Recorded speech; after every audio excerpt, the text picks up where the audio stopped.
Okay, so here is what we're doing. And the material always gets sent out in this format so that um, you get the Hebrew and the English side by side. And all of the translations are translations that I've done. So that I've translated it not into really good English, but tried to translate it so that you can figure out what the words in the Hebrew actually meant. So I translated in Hebrew flow.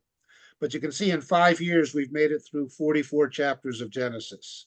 Yeah, we're very fast. No, no, we're not. I'm fooling with you. Oh, one other We, thing you didn't tell her, Rabbi, was that we also, while we're doing this, we try to come up with the nuances of interpretation.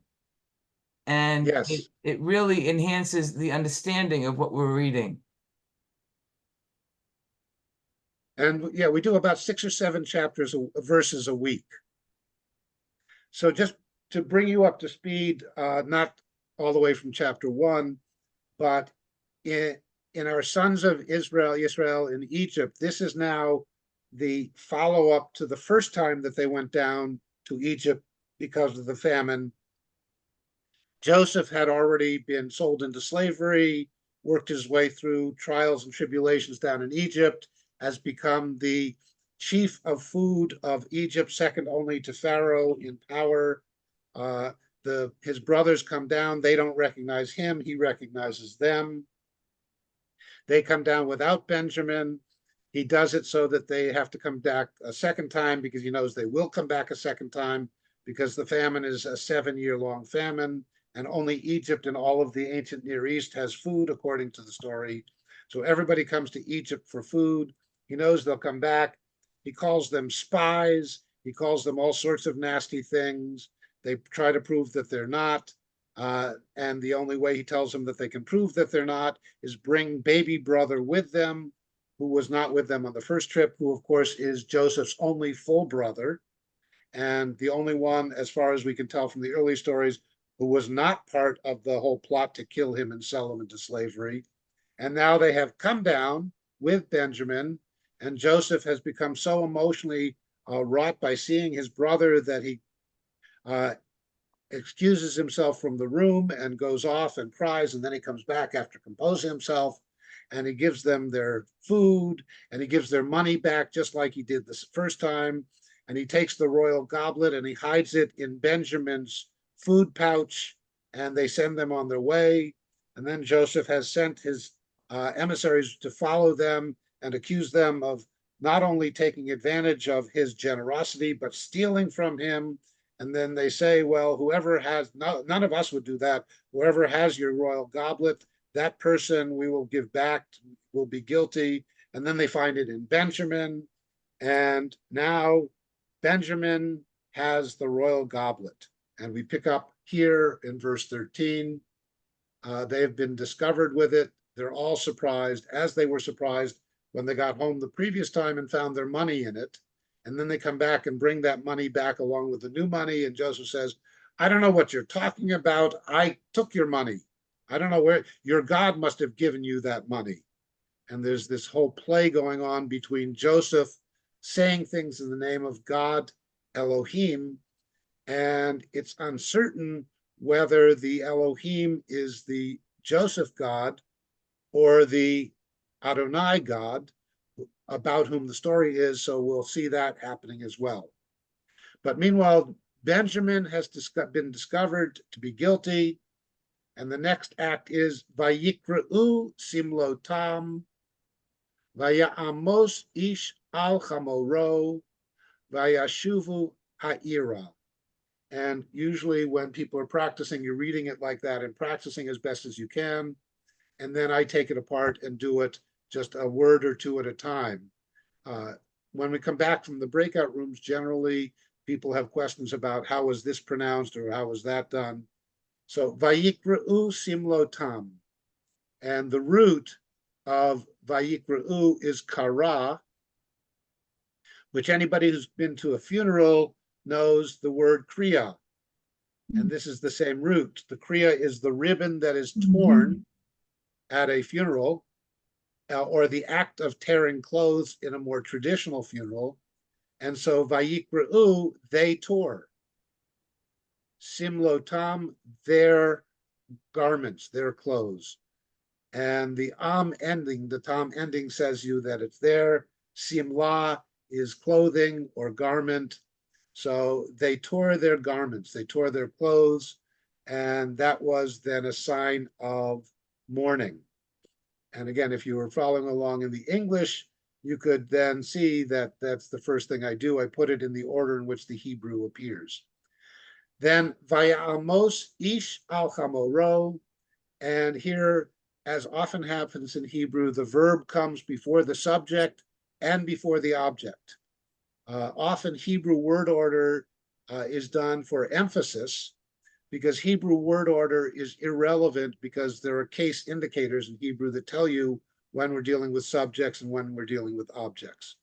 So via Amos, and he loaded up, ish, a man, al chamoro, on his donkey.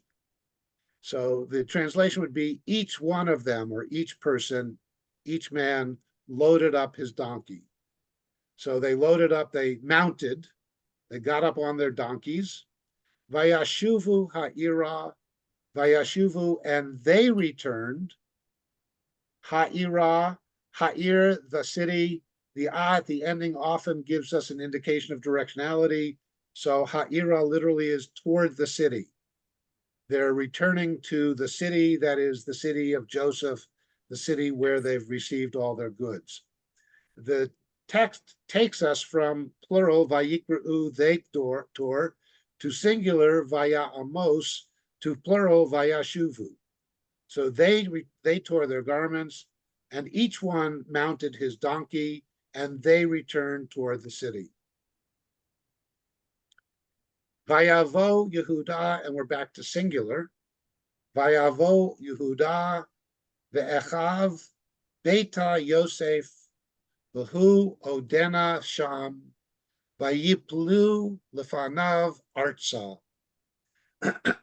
So Vayavo Yehuda, and Judah came, ve'echav, and his brothers.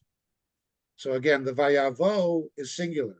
So we don't read it as Vayavo'u Yehuda ve'echav, and they came, Judah and his brothers, but and he came, Judah, and his brothers along with him. They become incidental aspects of him. And that's Beta, toward the house. And that's a via hav. That's vahav, right? Echav. Yeah, His echav. brother. Yeah, right. His brothers. Okay, I just want to make sure. So the echa with the yud tells you that it's brothers plural. The vav tells you that the pronominal ending is singular. Thank you. So this is a story all about Yehuda, which should not be surprising, because, as I've explored in previous times, the Y stories are the stories of Yud He Vav He, but the stories of the southern kingdom, which was the kingdom of Yehuda. So in Y stories, the important guy is Yehuda. In E stories, which are the Elohim versions, or the northern kingdom, which is the E is also Ephraim, the younger son of Joseph, who is the preeminent son. The E stories are Joseph is the important guy. In the Y stories, Judah is the important guy. So this is the story of Yehuda and his brothers. This is not the story of Joseph and his brothers. This is the story of Yehuda and his brothers, but it's the story of Yehuda with Yosef. So it's the story of the southern kingdom in relationship to the northern kingdom.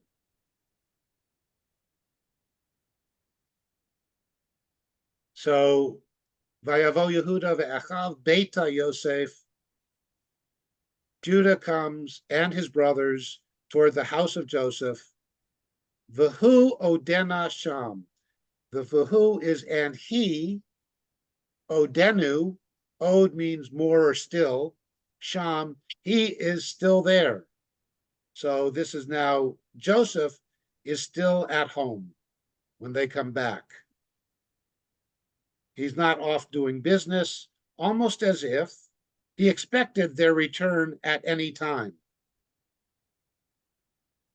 But this is again Joseph, a whole story of Joseph playing with his brothers, both in the E version and the Y version. And in the E version, it's Joseph playing with his brothers. In the Y version, it's Judah responding to Joseph playing with his brothers. So a little bit shift in the focus of the story. And what happens next? Vayiplu lefanav artsah. One of the most common strains, especially in Genesis, is everybody keeps falling on their faces. Whole clumsy group of people. Anytime they're confronted with some kind of awe-inspiring or terrifying event, they fall on their face.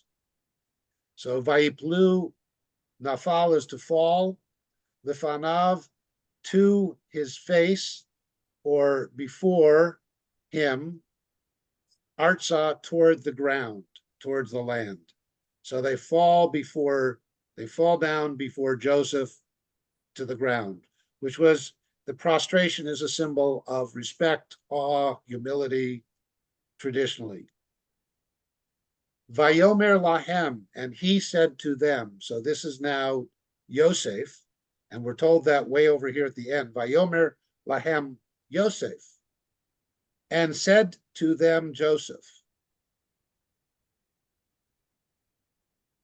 So Joseph now, Judah is the one who's come close, but Joseph is talking to all of them, not to Judah yet. Ma ha-ma'aseh hazeh, and ma'aseh, the root is oseh, doing, ha-ma'aseh, the deed, the doing. Ma ha-ma'aseh hazeh, what is this thing? What is this doing? In other words, what have you done?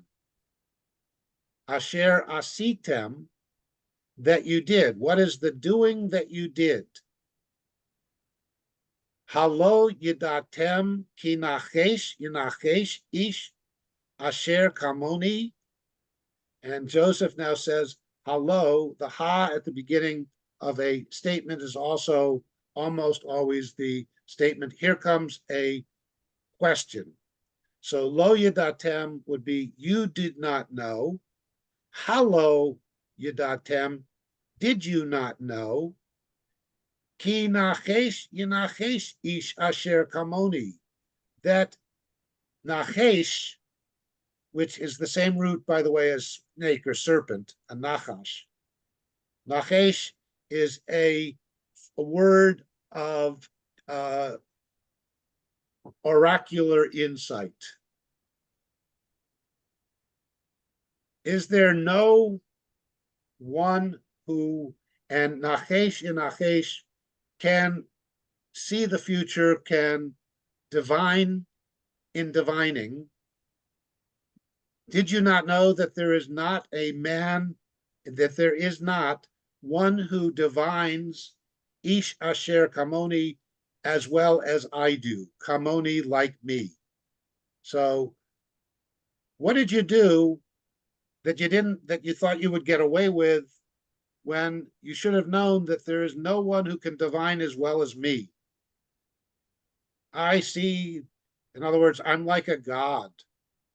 And of course, in the Egyptian society, that would have been the view of the Pharaoh's second in command. Can you just do me one favor? The not part is a hello, not. Hello, Yadatem. Yadatem, you knew. Yeah, you Lo knew. Yadatem, you did not know. Hello, Yadatem, did you not know? Okay, because of the question. Right. Yeah. And that's the expanded form of lo, no, or not. Yeah. Thank you. Did you not know? For in divining of divining, a man that like me is literally what the Hebrew says. So in English, we'd have to rephrase it to, Did you not know that there is no one like me who can divine this well?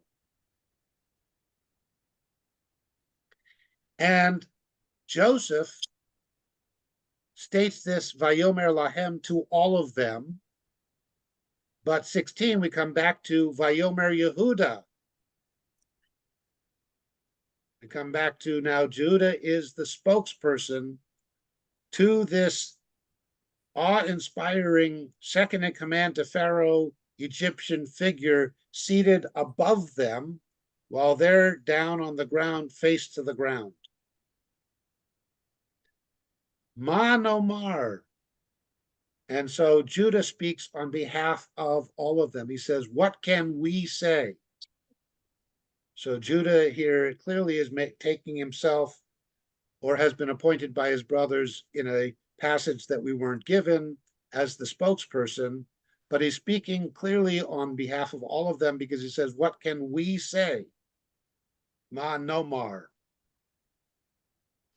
If it were, what can I say? It would be Ma Omar. The nun at the beginning of the future tells us that we're in the first person plural. So Ma Nomar, what can we say, Ladoni, to my master? And notice we have the Adon, which is what's used as a circumlocution for Yud He Vav He that we don't know how to pronounce is Adonai. Here it's Adoni. And in the text, Adonai, the letters can be read either as Adonai or Adoni and have to be read as context. And he goes on, Ma nidaber. And what can we say? What can we speak? What can we say to my master? What can we speak? Uma nitz dadak. And remembering in Hebrew that there is no punctuation, we can read the text as Uma nitz tadak and stop there, or Uma nitz tadak ha-Elohim and read the ha-Elohim as part of the nitz tadak. Nitz tadak, the root is tzedek, justice. The nitz tadak is the form of the verb that makes it reflexive or mutual. So what can we say in relationship to ourselves, to you, to each other? So it can be translated as, what can we say, ma nomar? What can we speak, ma didaber? Ma nitz tadak, and what can we justify? How can we justify? Or we can read it as, what can we say and what can we speak? And then, Ma nitz tadak Elohim masa et avon. And how can we stand in justice? That is, our iniquity has been shown by the Elohim. That is, the Elohim masa et avon. The gods found our iniquity, our guilt. Avon is a word we used a lot this last day and a half, Friday night and Saturday. I kept talking about our avons, our chetz, our avons, and our peshas, our sins, our iniquities, and our transgressions, often in Hebrew. So Judah is accepting guilt on behalf of all of them for this event that he had no action in, had no awareness of, and is clueless as to how it happened.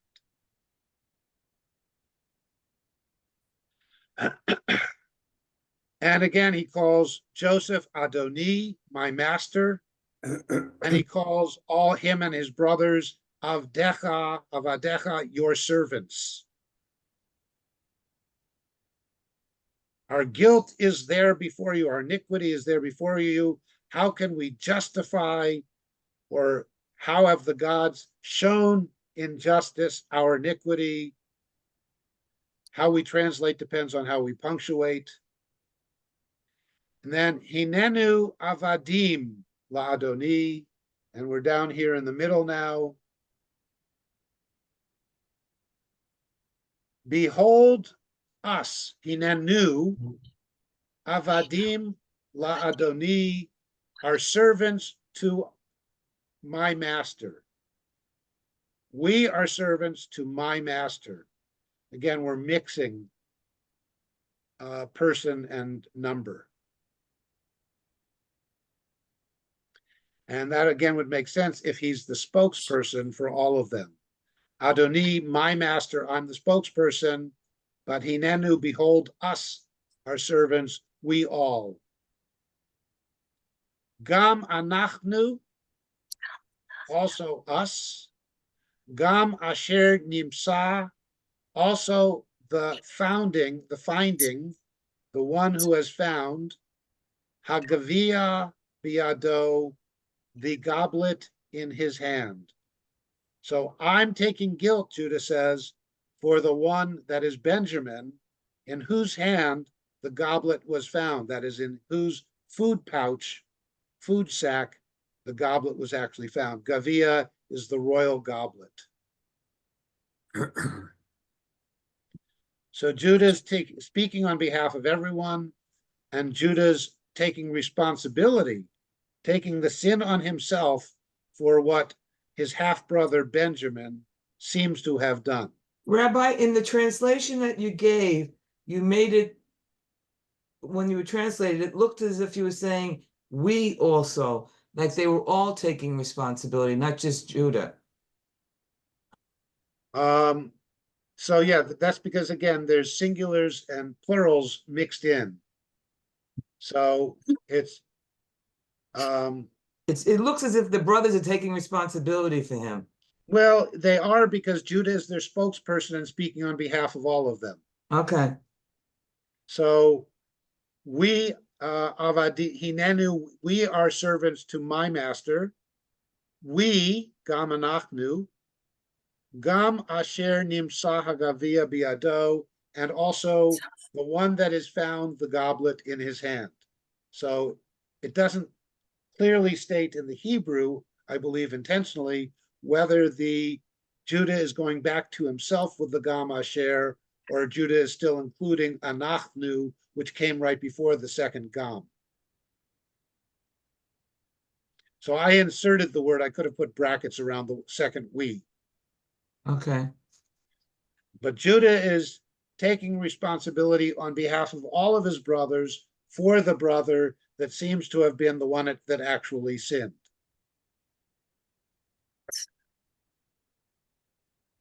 A very good follow-up to Yom Kippur Torah reading, as we stood for the vidui and took responsibility for all those sins that each one of us could have said, I didn't do that one. So that's the whole thing about the vidui on Yom Kippur. We take responsibility if anybody has done any of them. 17, Vayomer. And here again, we are not quite sure who is intended to be the one who is Vayomering. And he said, if you say that this is Judah continuing to speak, then would translate it as, and he continued to say, or he said further. If you now say this is now Joseph speaking, then this would be, and he responded. But the Hebrew simply says, and he said. So we don't know who is the he that is doing the saying. So now let's look at what he says. Chalil ali me'asot zot. Chalila is translated into English as often God forbid, far be it from. Chalil ali is a statement of imprecation. It's an oath kind of statement of, not me, I wouldn't do, God forbid I would do this, or far be it from me, me'asot zot, from doing this. And in a case you were confused by who was doing the Vayomer and who's speaking, the statement is equally ambiguous. Is this Judah saying, I'm taking responsibility, but far be it from me to have done this? Or is this Joseph now saying, far be it from me to visit the iniquity upon the innocent, I will only visit it on the guilty person?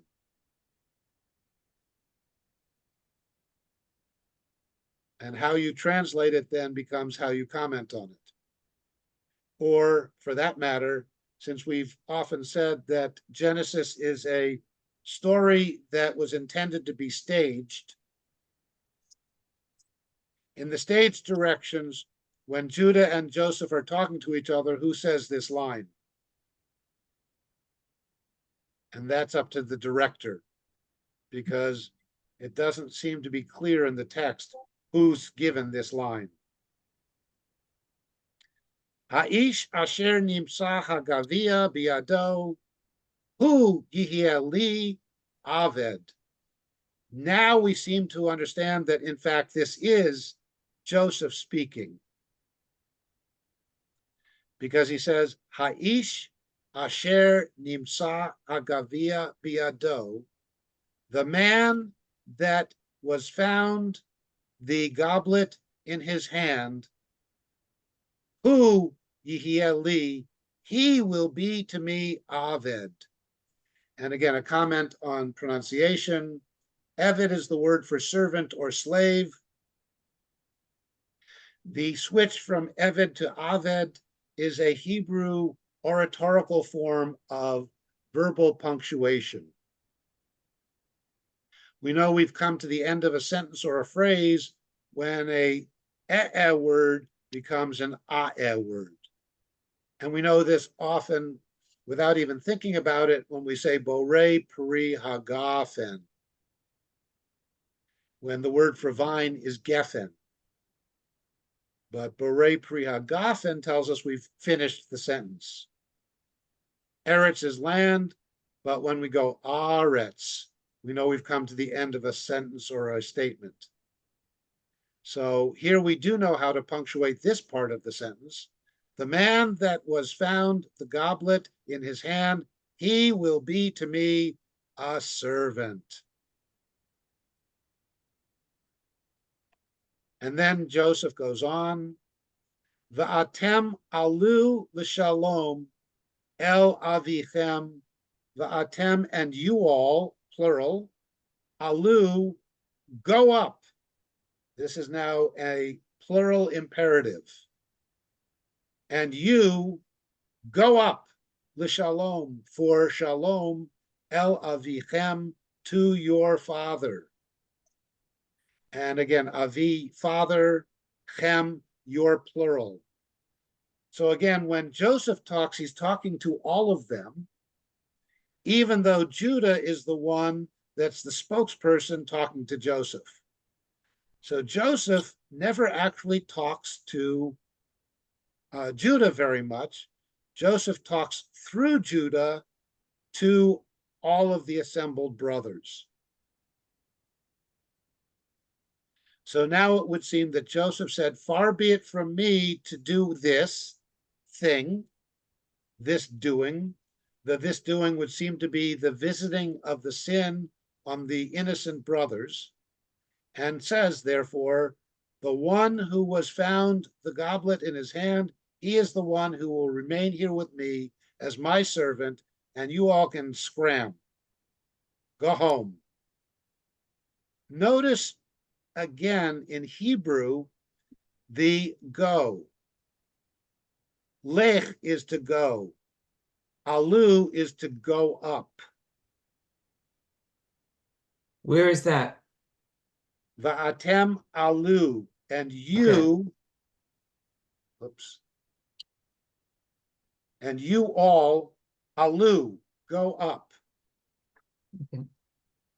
If this was an actual Egyptian talking, we would have expected him to say, lechu, you go, get out. But from the biblical viewpoint, the Joseph, Judah, Yaakov, biblical author viewpoint, anytime you go to Israel, you're going up. Anytime you're leaving Israel, you're going down. For Joseph, Canaan, where his father and brothers live, is a place you have to go up to. For a normal Egyptian second in command of Pharaoh, Canaan would have been a place you have to go to. So there's a little clue in the text that I believe would not have escaped the biblical audience, that Joseph here, who is not known to his brothers, is giving them a hint of who he is when he says alu instead of lechu.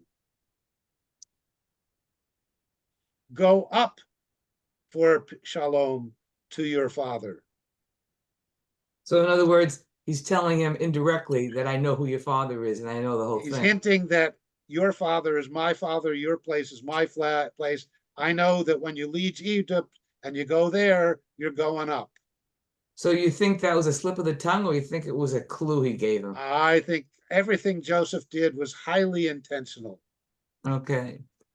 Or everything that the author tells us that Joseph did was highly intentional, because his whole playing with them, putting the money in, his whole playing with them, pretending the money was never put there, his whole playing with them, telling his servants in which sack of food to place the goblet. So do you And think recall that, yeah. do you think that he's trying to see if his brothers are aware enough to sort of say, well, how does he know that? You know, I guess they, and do they ever figure it out? Well, okay, so we actually had a previous clue in a story about 3 chapters ago, or 3 sessions ago in our time, where you'll recall they all came in to eat with him. And he placed them in birth order. Oh, that's right. That's right. So how would he know that? And they looked at each other and said, this is really strange. He's placed us in birth order. And then nothing happens. Because I think so much is being thrown at them. Joseph is having fun throwing these little hints in that he knows they can't catch because they're so overwhelmed and bewildered. I'm frightened. You know, the classic psychology class texts where so much is going on, nobody notices the person in the gorilla suit walking through the room. So yes, I think Joseph is very intentionally overloading their senses from so many different directions that he's having fun playing with the hints that he's showing to them and knowing that they won't get it. Mm-hmm. And of course, we know that why Joseph wants Benjamin to stay behind is because Joseph misses Benjamin, his only full brother. Right. So once again, he said these things to all of them. He said these things about Benjamin to all of them. He's claiming his right to Benjamin. He's sending them back up to their father. And again, Avi, father, Chem, your plural. So, and a classic rabbinic understanding of the word shalom, lech lishalom, as opposed to lech bishalom. Do you go in peace or do you go to peace? And there's a discussion of lech bishalom means you wish they were dead. You should Really? go and be in peace. And the only place you get that is in the grave. Lech lishalom, you're always heading towards it, so you can still be alive. Again, language issues. We were told previously that Joseph is speaking to them through an interpreter. Joseph, at this point, we don't know, has ever let them know that he understands and speaks Hebrew. We were told earlier that he was speaking through an interpreter. Now, it seems like he's talking to them directly, but perhaps he's talking to them through Google Translate, or Joseph's TARDIS is parked in the back, and he's speaking to them through the universal translator. So is this further a clue to them that Joseph's now talking to them directly in Hebrew, or is it the unstated Joseph is still talking to them through the interpreter? And if Joseph is talking to them through the interpreter, then it's even more strange that he's using Hebrew idioms in Egyptian to be translated into Hebrew. So one of my ongoing points about Torah study is if you leave more confused than you started, then you've studied well. So verse 18, Vayigash Elav Yehuda. Once again, he's been speaking to the group brothers. And once again, spokesperson Yehuda, for however he got appointed as spokesperson, individually comes close. Vayigash, and he approached. Gisha is approaching. So Vayigash Elav, an approach to him, Yehuda, which would be a great act of chutzpah, that this accused person speaking on behalf of the accused would take it upon himself to come close to this God representative, the second in command of all of Egypt. So Judah is showing a lot of courage, as well as speaking on behalf of his brothers in defense of a brother that Judah had not done in the early stories of the Joseph story. And again, you have to go back for those who want to, and remember that there is a Joseph story where Reuben is the spokesperson, and there's a Joseph story where Judah is the spokesperson. And the treatment of Joseph is not good in either case, but in both cases, Reuben or Judah try to prevent him from being put to death. In Reuben's case, it's let's throw him in the pit. In Judah's case, it's let's sell him to these traveling Ishmaelites. But in any case, Judah now comes close. Vayomer bi Adoni yedaberna avdecha. In me, my master, I will speak, please, your servant. Davar ba'ozne Adoni, a thing in the ears of my master. So he's coming, one would say, with trepidation, great humility and respect, and also a lot of courage to be willing to put himself out like that and do that. One does not, a commoner, and certainly not a foreigner, does not walk up to a major dignitary in this way. I mean, can you imagine a Haitian immigrant walking up to President Biden to plead his case about Springfield? This is Judah to Joseph.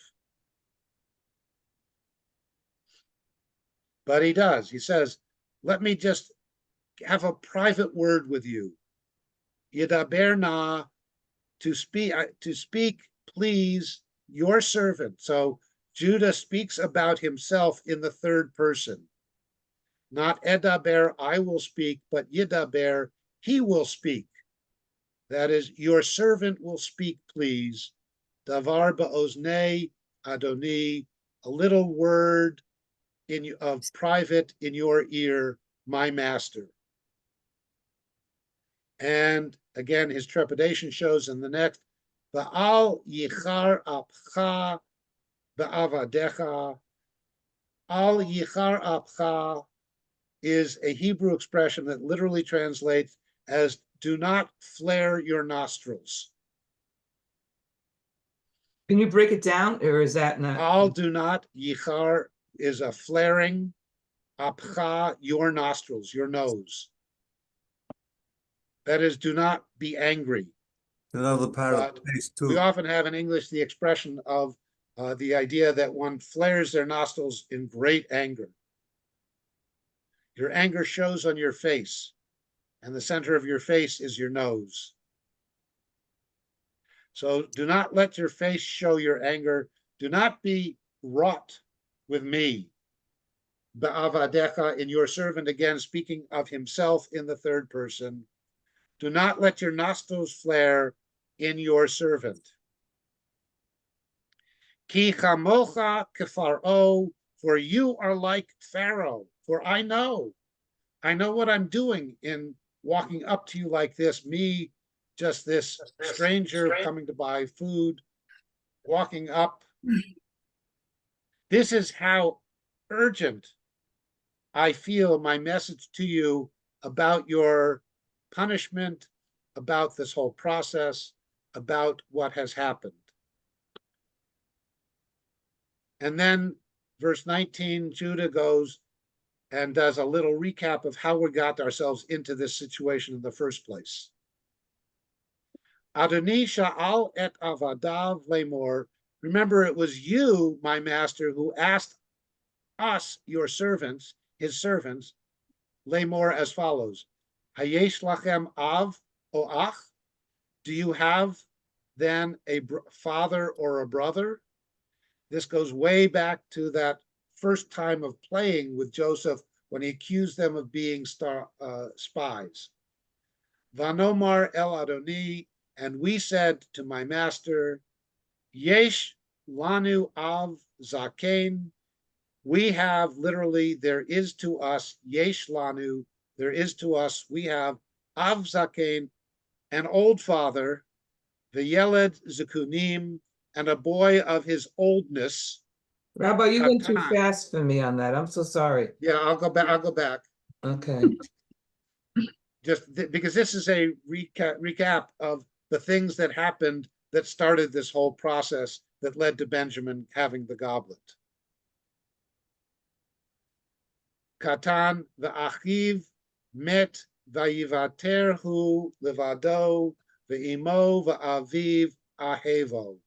So let's go back. So vanomar, so remember, oh, great, powerful, one like Pharaoh person, you're the one who started this whole thing by asking us, do you have a father or a brother?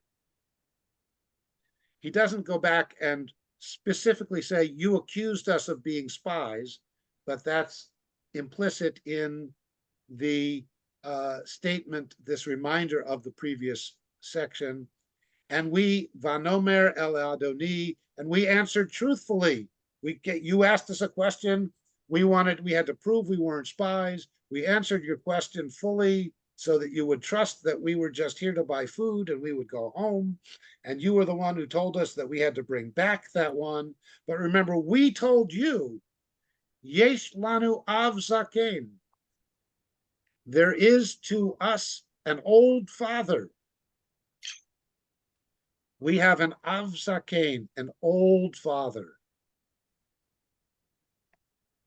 The Yeled Zukunim Katan, and a boy of his oldness little. The Yeled Katan, a little boy of his old age. Zukunim, again the word old. Zukunim, his oldnesses, his agedness. Our father's so old, he's not just on Social Security, but he's already taken his required minimum distribution from his inheritance, from his investments. So we got an old father, and he had a little baby boy when he was already old. He's so old now, he's just got a little one at home, and the achiv met. His brother. His brother, that is the little boy, the son of that father, his brother is dead. As far as Judah knows, as far as the brothers know, the last they saw him, he was being carried down into slavery down in Egypt several decades earlier. Life expectancy in those days was pretty low to begin with. Life expectancy of a servant was very low. So, and you'll recall that they brought back that bloody garment. And as far as their father knows, as far as they let their father know, Joseph was dead. None of them admitted to throwing him into a pit, of selling him into slavery. They just let dad draw his own conclusion from the bloody garment. And so now he's saying they've bought into this fiction that they had sold their father. They said, our dad has a young little boy of his old age, and that boy's only full brother is dead. Vayevater hu levado le'imo va'aviv ahevo. And he is all that remains. Yevater comes from the yoter, the more or remaining. And he, that is now Benjamin, is all that remains. Vayevater hu levado. Who he remains, levado, only him, to his mother and to his father, they love him. Chronology in the Torah is not the Torah's strongest point, because you will recall that Benjamin's mother died during his birth. And now all of a sudden, his father and his mother love Benjamin.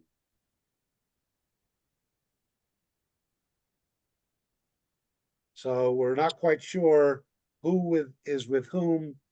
And that goes all the way back to Joseph's dreams, if you will recall. He dreamed that the sun and the moon and 11 stars were bowing down to him.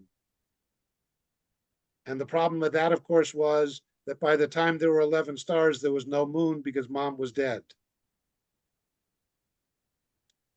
So our Hebrew text creates that wonderful ambiguity of what is actually happening. What do people believe? What point are they trying to make?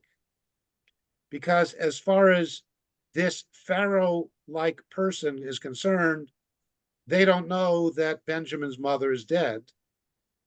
And so perhaps, and Joseph actually does know that his mother is dead, because Joseph knew, but this is now further clue on the other side that the brothers have no idea that they're talking to Joseph. So they're trying to play on his sympathy by saying, this little boy that you've just accused of stealing, that you want to keep here and separate him from his father, is that same little boy that we told you was the little boy of dad's old age, who was the only boy of that mother that father and mother love. So Judah's trying to evoke some sympathy from Joseph, from the pharaonic person that is Joseph, that he does not know is Joseph. Rabbi, I have a question. Yes. Right in the beginning, on the third line, it says Odenu. The word is Odenu, the first word. And he's trying to say is Joseph is still there. What's the new? That's part of, that's just the he is still. He is, it's owed. He is still owed. He's more, he's there, he's still. He remains. Why isn't it just who owed Shum? Because this was probably because this was an oratorical piece, and Odenu gives us more emphasis that he was still in his house. He was still there, as opposed to having gone about his official businesses. Thank you.